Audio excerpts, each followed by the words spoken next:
I've said many times that new promos open up new opportunities to trade on FIFA 22 Ultimate Team, and Team of the Season is no different. The increase of players available on the transfer market has made it a lot easier for you to win trades, and with it, this has brought back a very profitable trading method. But before we do get into today's video, if you're looking to get some very easy coins which saves you from having to make any types of trades, then there is no better place than Mule Factory. Head over there to get yourself some cheap FIFA 22 coins, completely reliable, and if you use Fnatic 5 at checkout, you'll also get yourself a 5% discount. Link can be found in the description down below.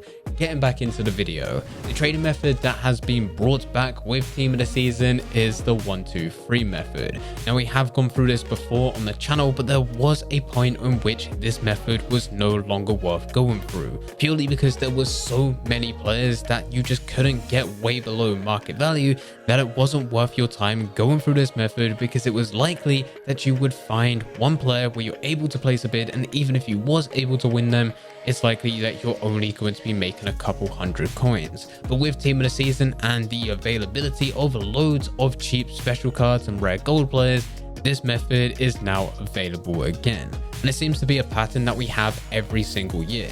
It's available right at the beginning of the year, it comes back for a couple weeks over Team of the Year, and then with Team of the Season, it's available after the first release and carries on being available all the way up to the end of FIFA 22. This is when FIFA 23 is released. If you don't know what the 1-2-3 method is, you will simply go over to the transfer market. You're not going to change any of the parameters except the price. You're going to put the minimum bid at 10,000 coins, the maximum bid at 20,000 coins, and the minimum buy now at 30,000. This will allow you to find players that have bids between 10 and 20k but has a buy now above 30,000 coins. You can really separate the good deals from the bad deals.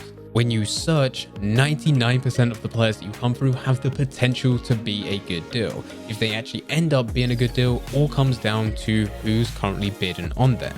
If you end up being in a bidding war and it goes all the way up to that player's lowest buy now, of course it's no longer good.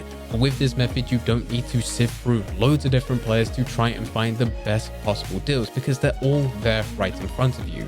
You just need to pick the ones you think have the best opportunity of giving you profit and try to get them as low as possible without getting into any bidding wars. Of course, that is a lot easier said than done.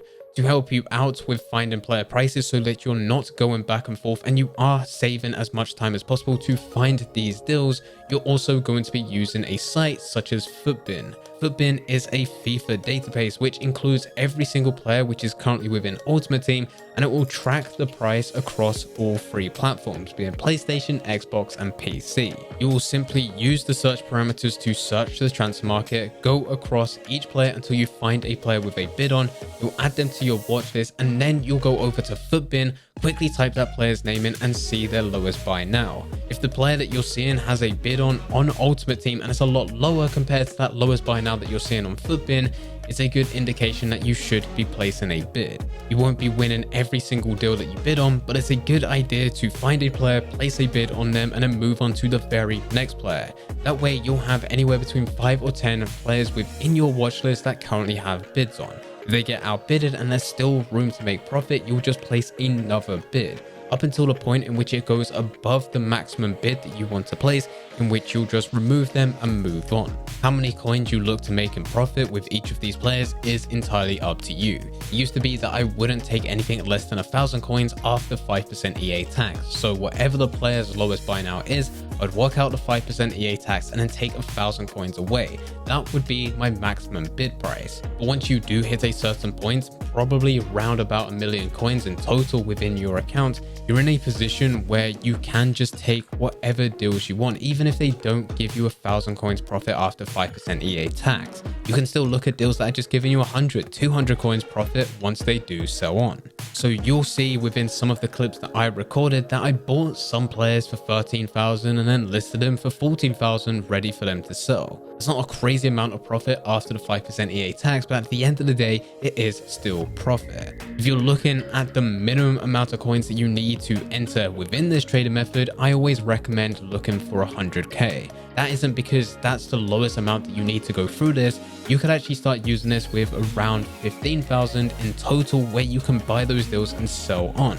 The problem, if you do decide to do this, is that you will only be able to get one player that you can buy, win successfully, and then list onto the transfer market ready for them to sell.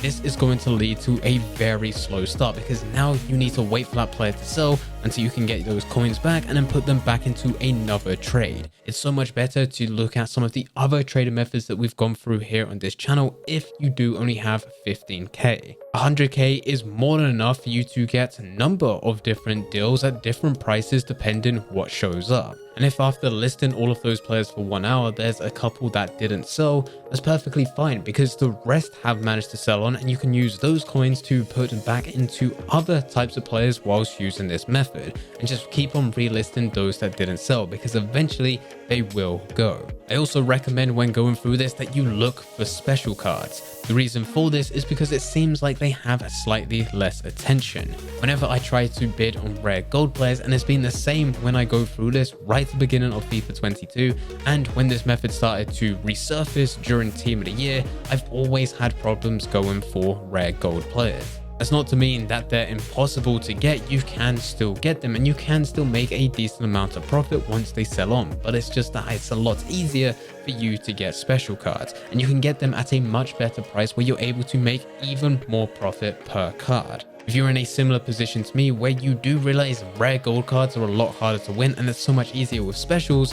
you could always set the parameter to show quality as special. That way you're only able to focus on what you want to focus on. The cool thing with this trading method is that it is the only method within the game that you can use from the very beginning and take you all the way up to 1 million coins and beyond. This is because there are 3 different variations. If you didn't want to search 10,000, 20,000 and 30,000 within the transfer market, you could always put 1,000, 2,000 and 3,000 to look at slightly cheaper players. If you was to do this, you would be winning a lot more trades per hour, as there's a lot more players at this price range compared to 10k, 20k, 30k. You also have to take into consideration that you're not going to be able to make as much profit per card. If you want to take it to the extreme, you could look at 100k, 200k and 300k. This is where you'll be able to separate the good deals from the bad deals with more expensive players. With this, you'll be trading with icons and slightly more expensive special cards. You won't be able to win as many per hour, but once you do win them, you're no longer making just 500 coins per trade or just a couple thousand coins per trade. You should really be looking for 10k plus. If you're fairly new to trading, what I would recommend is looking at that cheaper version where you search 1,000, 2,000 and 3,000. Once you start to build up your coins to around 100,000 coins in total, that's where you can start to look at the one that has been predominantly shown throughout this video, where it's 10k, 20k and 30k. And then once you start to get round about 500k in total, that is where you'll start to look at 100k, 200k and 300k as a search filter. This will really help you go from 0, where you are currently starting, and really build up to eventually get to 1 million coins and push even further. Me personally, and this is entirely up to you, but when I do go through this type of trading method, it is always nice when I am trying to win deals by bidding and waiting for them to expire, that there is already something on the transfer list already listed and selling in the background. So before I do go through the 1, 2, 3 method, I do spend about 5 minutes just before looking at a player that I can bulk bid on, where I can get 30 to 40 cards listed onto the transfer market. They're all making 100 to 200 coins after the 5% EA tax once they do sell, and it takes next to no time to do. I'll set the bulk bidding method up, go through that, bid on as many players as possible, send them over to the transfer list where I will relist them at the price that I think is best suited for that player, make a decent amount of profit, and whilst those are listed and selling, I will then spend time going through the 1-2-3 method, and this is where I'm able to get deals that's going to give me a lot more profit per trade. So much better than the bulk bidder method, but it's just a little extra thing on top that the bulk bidder method gives with a 1-2-3 method. But anyway guys, this method is finally back and it should be here to stay for the rest of FIFA 22, especially if EA are sticking to the calendar that we've had for previous years. And there's no reason, as I can see, for them to change this. This method is going to be very good to use on Friday once a new team is released. Every Friday we get a new team of the season, and when that happens, there's a load of players that immediately hop onto FIFA, head over to the store, buy FIFA points, and then start opening packs. That increases the amount of players available on the transfer market, and if you're trading during that time, you will be able to win a lot of deals. You won't just be getting players 1 or 2k cheaper compared to the lowest buy now. You can get them a lot cheaper, 5k, 10k, and you'll be able to make a very good amount of profit, especially hold on to those players and then list them throughout the week. If you do have any questions about this method, then please feel free to leave them in the comment section down below. But anyway guys, I hope you guys did enjoy. If you did enjoy, don't forget to leave a like and subscribe. But for now, I'm going to see ya.